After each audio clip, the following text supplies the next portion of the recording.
71歳の私には今新しい夢があります。それは女優になることです。こう言うと今からと思う方もいるかもしれません。普通に考えたら遅いと思うんです。私だってそう思わないわけではありません。でも私にはずっと心に残っているおじとの約束があります。今日はその話をさせてくださ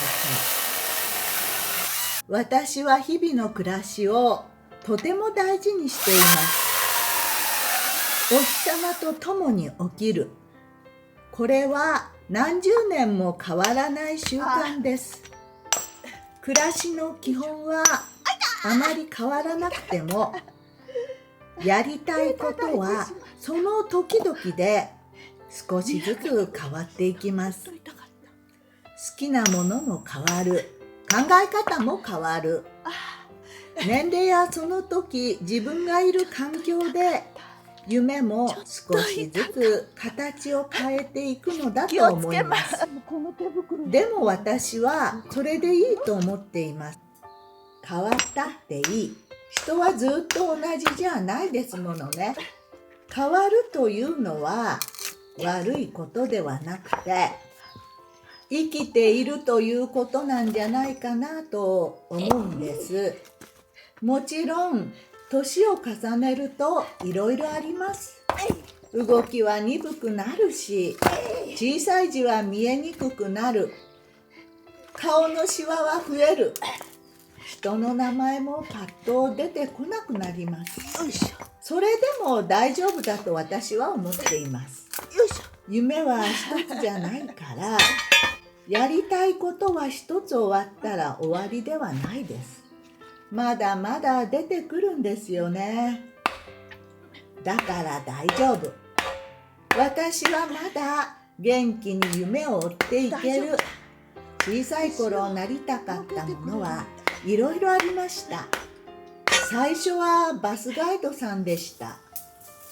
バス旅行でガイドさんがスラスラ話して歌まで歌ってくれるのが大好きでした。真っ白い毛糸の手袋を編んでもらって、おもちゃのマイクを持って、私もバスガイドさんになったつもりでいました。それから意地悪ばあさんになりたかったり、スタイリストに憧れたり、同時通訳ってかっこいいなと思ったり、今思うと随分いろいろですが、その時その時で本気だったんですよね。でも20代になって何者かにならなくてはいけない年齢になった時、私は急に何者にもなりたくなくなりました。いろいろあって私は世間の中でうまくやっていくのがあまり得意ではないのだと思いました。それなら一人で生きていこうと思うようになりました。そうして私は古い田舎屋に住んで機織りをしながら暮らす道を選びました。楽な暮らしではありませんでした。でも質素になんとか生きていました。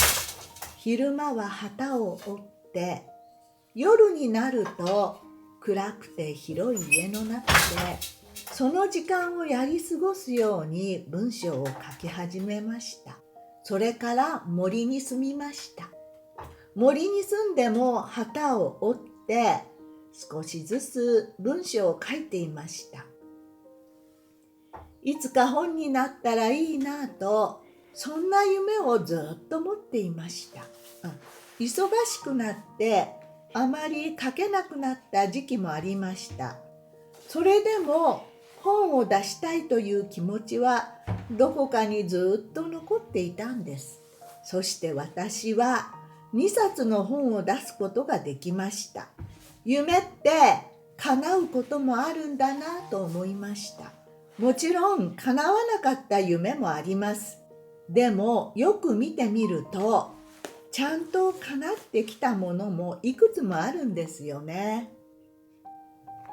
いろりのある家、旗を折る暮らし、森に住むこと、本を出すこと、そういうことが少しずつ本当になっていきました。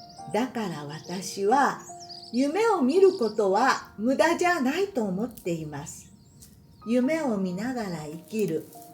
夢を燃料にして生きる。私はそういう生き方が好きなんだと思います。そして71歳の今、改めて心に浮かんできた夢があります。それがおじとの約束です。私がまだ小さかった頃、おじは映画館で映写機を回していました。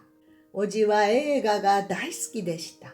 資格を取った映写技師ではなかったようですが、見よう見まねで映写機を回していました。それでもおじにとって映画の仕事は特別なものだったのだと思います。小さかった私は映写室にいるおじを見るのが大好きでした。暗い部屋の中でフィルムを送りながらスクリーンに光を届けているおじがとてもかっこよく見えたんです。おじは私によく言っていました。けいちゃん、女優さんになりんさい。小さい私はその意味をよくわからないまま、ただおじが嬉しそうに言うので、私もなんだか嬉しかったんです。でもおじは私が小学校に入る頃には映画の仕事を辞めてしまいました。その後いくつも仕事を変わって、年を取って一人で暮らすのが難しくなって施設に入ることになりました。それでもおじは自分は映写技師だったとよく話していたそうです。ほんの数年の仕事でもその時間がおじの人生の光だったのだと思います。私はおじにずいぶん可愛がってもらったので何度も会いに行きました。最後に会ったのはコロナの前の年でした。庭の桜が満開だったので、おじと2人で庭を歩かせてもらいました。おじは足元がおぼつかなくて、それでも私に向かって、けいちゃん気をつけんさいよ、こけんさんのよ。多分おじの中では、私はまだ小さい頃の私だったのでしょうね。それからおじは言いました。けいちゃん、女優さんになりんさい。そしたらわし、フィルム回しよってもいつでもけいちゃんを見れるけ。私はおじの腕を支えながらうなずきました。その時のおじの横顔はまるでまた映写室に戻って光を出している人のようでした。あの桜の庭に見えない映写室の光が静かに差しているようでした。それがおじとの最後の会話になりました。その後おじは亡くなってもう会えなくなりました。あの時の言葉だけが今でも私の胸の中に残っています。小さな明かりのように消えずに残っているんです。おじは時々自転車でフィルムを隣町の映画館まで運んでいました。大きな丸いフィルム缶を荷台にくくりつけて、私は前の棒にまたがっていました。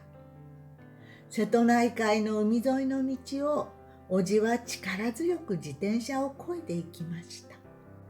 海の風が心地よく私たちを通り過ぎていきました。私は大事な仕事を任された人みたいな気持ちで、おじと一緒にハンドルをしっかり握っていました。その記憶も今ではとても大切です。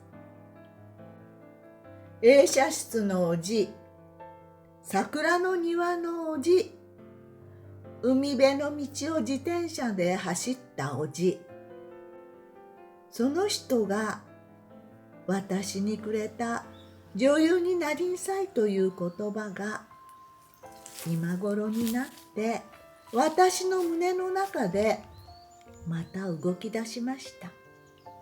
私は71歳です。普通に考えれば女優を目指す年齢ではないのかもしれません。今更と思う人も多分多いと思います。でも私は思うんです。年齢で夢を区切るというのは自然のことではなくて、ただ世間がそう言っているだけかもしれないと。私は森で暮らしています。木を見ているとよく思うんです。木は70年経っても新しい枝を伸ばしています。人間だけがもう伸びなくていい、もう新しい夢を持たなくていいなんて言われるのは不思議だなと思うんです。私が本当に女優になれるかどうかは分かりません。でもやらなかった私よりやってみる私の方が胸を張って生きていける。だから私はおじとの約束を今から生きてみようと思います。映写室のおじと一緒に、桜の庭のおじと一緒に、海辺の道を走ったあのおじと一緒に、71歳の私、これから女優を目指してみます。夢は一つ叶ったら終わりではなくて、年齢や環境とともにどんどん変わっていけばよいと思う。夢を更新しながら生きていこうと思います。まずはここから一歩、私は動いてみます。